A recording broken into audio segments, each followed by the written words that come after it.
ఈరోజు మనతో మనందరికి favourite senior actor comedian hero so allrounder and అదే మేము వేసుకుంటాం అండ్ ప్రభాస్ సీన్ అన్న నాతో ఉన్నారు. ఆయనతో స్మాల్ చిట్ చాట్. అసలు అన్న ఎలా ఉన్నారు?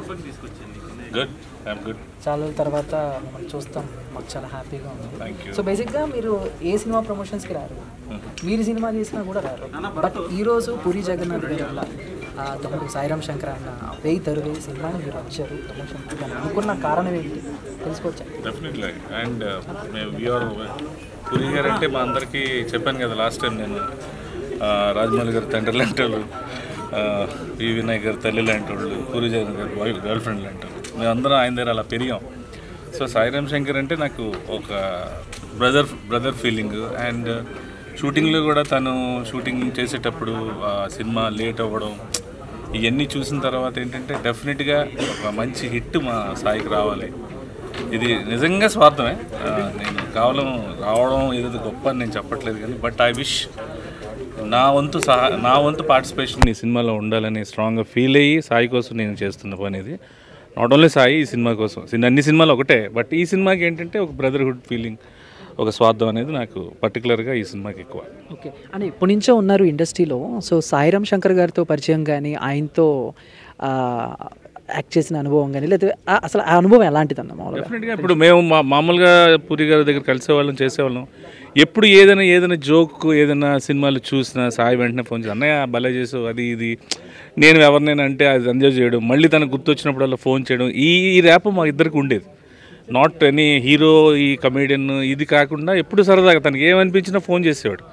నైట్ ఫోన్ చేసి అన్నయ్య భలే ఉండదు ఆ టైమింగ్ ఇది అది, నేను కూడా మాట్లాడి సరదాగా ఒక ½ అవర్ ఫోన్ చేసేవాడు. బట్ ఎప్పుడు ఫోన్ చేసాడో తెలియదు, మేము ఎప్పుడు మాట్లాడుకుంటాం తెలియదు. బట్ ఒక పాజిటివ్ వైబ్ విత్ సాయి ఎప్పుడు నాకు.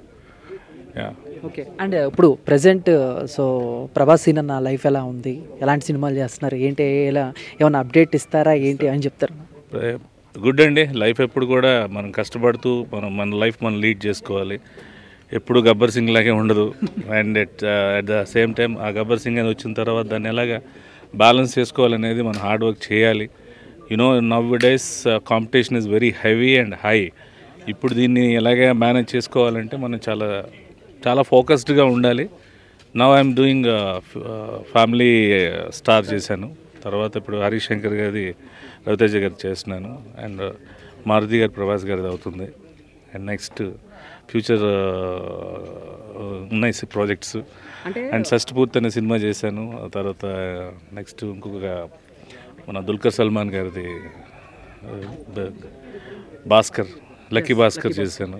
ఈ సినిమాలు జరుగుతుంది. సో అంటే బేసిక్గా సో ఇక్కడ ప్రభాస్ సీన్ అన్న అయితే బిజీగానే ఉన్నారు. బట్ సోషల్ మీడియాలో కానీ కొన్ని న్యూస్లో కానీ లేకపోతే ఎక్కడో కొంచెం గ్యాప్ వచ్చిందా ప్రభాస్ సీన్కి, సినిమాలకి ప్రభాస్ సీన్కి గ్యాప్ వచ్చిందా? రకరకాల వార్తలు సోషల్ మీడియాలో అలాంటివి విన్నప్పుడు ఎలా ఫీల్ అవుతారన్న? ఏముండదండి. ఇప్పుడు మీరేమనుకున్నా నేనేమనుకున్నా నా లైఫ్ జనాలు ఇచ్చేది నాకు వచ్చేదే ఉంటుంది. సో నేను ఎప్పుడైనా పర్ఫార్మెన్స్ చేస్తే ఆడియన్స్ నాకు ఇస్తారు. ఈరోజు తింటున్నామంటే వాళ్ళ వల్లనే కదా. ఈ గ్యాప్ అనేది గ్యాప్ కాదు. ఏంటంటే ఇప్పుడు నేను ఆయన దగ్గర పనిచేసేటప్పుడు నాకు అవుట్డోర్లు వెళ్ళాలన్నా ఎక్కడికి వెళ్ళాలన్నా నేను ఇంత టైం ఇక్కడ నేను వెచ్చించలేను. సో నేను ఎక్కడికి వెళ్ళానంటే అక్కడ ఆ పనుల్లో ఉండాలి. నేను ఇప్పుడు ఫోకస్డ్గా అన్ని సినిమాలు క్యారెక్టర్స్ చేస్తున్నాను. సో ఆ గ్యాప్ కాదు, నేను చూస్ చేసుకోవడంలో చిన్న ల్యాగ్. అంటే సో నేను నెక్స్ట్ అడుగుతున్న క్వశ్చన్ కూడా మీరు కవర్ చేశారన్న. సో బేసిక్గా సోషల్ మీడియాలో మీరు ఫాలో అవుతూనే ఉంటారు. అండ్ ప్రభాస్ సీన్ గారికి ప్రభాస్ గారికి బాగా గ్యాప్ వచ్చేసింది అని రకరకాల వార్తలు, అండ్ దానికి సంబంధించింది కూడా మీరు ఇప్పుడు చెప్పేశారు. సో బేసిక్ ఇప్పుడు ఏం చెప్తారు? గ్యాప్ అనేది ఏమి ఉండదండి, మనం ఊహించుకుంటాం. ఇప్పుడు ఒక షూటింగ్ 15 రోజులు అయిపోతుంది, రిలీజ్కి 1 సంవత్సరం పట్టచ్చు. ఒక షూటింగ్ సంవత్సరం అవుతుంది, రిలీజ్ ఇమీడియట్లీగా అయిపోవచ్చు. మన చేతిలో ఏం లేదు. ప్రాజెక్ట్స్ అని వచ్చిన తర్వాత మళ్ళీ ఆ మాటలే మారుతాయి. సినిమా బాగుండి సినిమాలు మనీ వచ్చిన తర్వాత మారుతాయి. ఇప్పుడు సినిమాలు రాలేదు కాబట్టి ఒక్కొక్కరు ఊహాగానం ఒక్కొక్కలా ఉంటుంది. దానికి మనం ఏం ప్రిడిక్ట్ చేయలేము. And you can prevent it at also. Okay. So as a cinema లవర్గా సో నాకు బాగా ఇష్టమైన సినిమా మీరు చేసిన దాంట్లో గబ్బర్ సింగ్ అన్న. సో మీరు కళ్యాణ్ గారిని ఇమిటేట్ చేసిన విధానం, ఆయన మళ్ళీ మీకు పంచి డైలాగులు చెప్పడం కాదు, చెప్పిన దాని మీద నిలబడి చూపించాలి. ఆ ఎక్స్పీరియన్స్ గురించి ఒక 2 ముక్కలు చెప్పంటే ఏం చెప్తారు? It is super. 2 ముక్కలు అయిపోయినాయి. మరీ అన్న స్టేజ్ మీద జోక్ చేసినట్టు చేస్తే ఎలాగన్నా కొంచెం చెప్తే ఫ్యాన్స్కి ఏమైనా హైప్ ఎక్స్పీరియన్స్. నేను ఎప్పటికీ చాలా ఇంటర్వ్యూలో చెప్పా, అది నేను మర్చిపోలేని ఎక్స్పీరియన్స్. నా లైఫ్లో ఫస్ట్ నాకంటూ ఒక సెల్ఫ్ రికగ్నేషన్ ఓల్ అండ్ సోల్గా వచ్చింది ఆ సినిమా. Just because Pawan Kalyan garu sir ముందు నేను ఇమిటేట్ చేయడం అనేది నాకు వాళ్ళు ఇచ్చిన అదృష్టం, వాళ్ళు ఒప్పుకోవడం అనేది నా క్రెడిట్ బేస్. అది నేను ఆ సినిమాలో అంత పెద్దగా పేలడం, నాకు అంత పేరు రావడం అనేది నేను లైఫ్లో నేను ఇప్పటికీ మర్చిపోలేను. ఇప్పటికీ నాకు కొన్ని అంటే వాల్యుబుల్ క్యారెక్టర్స్ వస్తున్నాయి అంటే బికాస్ ఆఫ్ ఆ క్యారెక్టర్ వల్ల. అన్న సలార్ చూసారా? చూశాను కదా. ఎన్నిసార్లు చూసారా? నేను ఎన్నిసార్లు బిఫోర్ ఒక 20-30 సార్లు చూసుంటాను ఎడిట్లోను, తర్వాత మళ్ళీ రిలీజ్లో చూసాను ఒక 6-7 సార్లు. సో బేసిక్గా బాహుబలి తర్వాత ఆయన ప్రతి సినిమా మీద కూడా చాలా ఎక్స్పెక్టేషన్స్ ఉన్నాయి, క్రేజీ ప్రాజెక్ట్స్ చేస్తున్నారు. బట్ వీటన్నిటికంటే చాలా సర్ప్రైజింగ్ అనిపించింది మారుతి గారును ప్రభాస్ గారి కాంబినేషన్. దాంట్లో మీరు చేస్తున్నారు. సో ఎలా ఉండబోతుంది అంటే ప్రభాస్ గారి మార్క్ పక్కన పెట్టేస్తే అండ్ మారుతి గారు ప్రభాస్ గారు ఈ కాంబినేషన్ ఎంతవరకు జనాలను అట్రాక్ట్ చేస్తుంది? సో ఎలా ఉండబోతుంది? ఏమైనా కొత్తదనాన్ని ఉండబోతుంది? అలానే కదా, జస్ట్ ఏం చెప్పాలి, ఇట్స్ అ బిగ్ ప్రాజెక్ట్. మీరు అనుకున్నది ఆ project pan Indian level project కన్నా పెద్ద ప్రాజెక్ట్ ఇది, నా పర్సనల్ ఫీల్. మీరు ఎప్పుడు లేని యాంగిల్స్ ఈ సినిమాలో చూస్తారు. ఎప్పుడు మనం రోజు రెగ్యులర్గా మనం ఒక్కొక్కసారి తినే దానికన్నా పండగ రోజు మనం హ్యాపీగా అన్నీ శుద్ధిగా చూసుకొని తినుకొని అందరం కలిసి ఫ్యామిలీతో ఎంటర్టైన్ సెలవు పెట్టుకొని తింటాం కదా, దాని ఇంపార్టెన్స్ వేరు, రోజు తినేది వేరు. So it's a different kind of film అది. ఓకే. అండ్ ప్రభాస్ గారి క్రేజీ ప్రాజెక్ట్స్ సలార్ తర్వాత సలార్ 2 ఒకటి, ప్రాజెక్ట్ K ఒకటి, మారుతి గారు, ఈ 3 సినిమాలు మీరు ఎక్కువగా దేనికోసం వెయిట్ చేస్తున్నారు? ప్రభాస్ గారిని కొత్తగా చూడాలి సినిమా అంటేనే వెయిట్ చేస్తాను. ఇందులో ఏంటి మీరు సెలెక్ట్ చేసుకోండి అంటే ఏంటి, అమ్మ ఇష్టమా, నాన్న ఇష్టమా, చెల్లి ఇష్టమా, తమ్ముడు ఇష్టమా, ఇవన్నీ ఎలా చెప్పగలను చెప్పు? ఎలాగన్నా అంటే ఇన్స్టెంట్గా అలా వచ్చేస్తాయన్నా, లేకపోతే అది గుండెల్లో ప్రభాస్ గారు, లేకపోతే నేను ఎందుకు స్పీచ్ ఇస్తానా? థ్యాంక్ యూ సో మచ్ అండి. అండ్ ఇంకోటి, సో బేసిక్గా ఏంటంటే, సో మీరు senior artist, one of the best comedian, and ఈ మధ్య కమెడియన్లు హీరోలు అవుతున్నారు, అలానే ఇండస్ట్రీ నుంచి పొలిటికల్ కూడా వెళ్తున్నారు. సో అలాగా ప్రభాస్ సీన్ అన్న హీరోగా కానీ అండ్ పొలిటికల్గా కానీ ఈ 2000 ఏదైనా ఒక కొత్త వేలో వెళ్ళే ఛాన్స్ ఉందా రాబోయే రోజుల్లో? ఏంటి? ఏమీ లేదండి. నీ పేరేంటి? చందు. నా లైఫ్ ఏది డిజైన్ చేసుకోలేదు.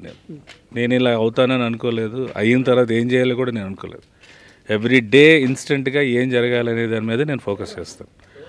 దీన్ని పట్టుకొని ఏదో వెళ్ళాలి, దాన్ని పట్టుకొని ఏదో వెళ్ళాలనే ప్రణాళిక నాకు ఎప్పుడూ ఉండదు, రాదు. అది నా బాడీకి సెట్టే కాదు. అది హీరో అవ్వడాలు, ఈ పొలిటికల్గా అవ్వడాలు, ఇవన్నీ అంత. ఈరోజు నువ్వు రేపు సినిమా తీసి ఈ వేషం నేను చేయాలంటే నేను వచ్చి వేషం చేసి వెళ్ళిపోతాను అంతే. అది నాకు నచ్చకపోవడం కూడా కాదు. నేను ఆ రోజు చెప్పా, పావలా కూడా వచ్చి క్యారెక్టర్ నేను చేస్తానని చెప్పి. నా పని ఏంటంటే నా పని నేను చేసుకోవడం. ప్రణాళికలు ఇవన్నీ ఏంటంటే అవి మీరు దాని మీద రుద్దడం, దాని మీద యాడ్ చేయడం, పోపేయడం, తాలింపు వేయడం, ఇవన్నీ మీకు సంబంధించింది. నాకైతే ఏమీ లేదు. నా పని ఏంటంటే యాక్ట్ చేసుకోవడం. ఓకే. అంటే సో బేసిక్గా ప్రభాస్ అన్న రాజకీయాలకి దూరమా? మహాదూరం. నాకు తెలియదు, అసలు ఏం తెలియదు.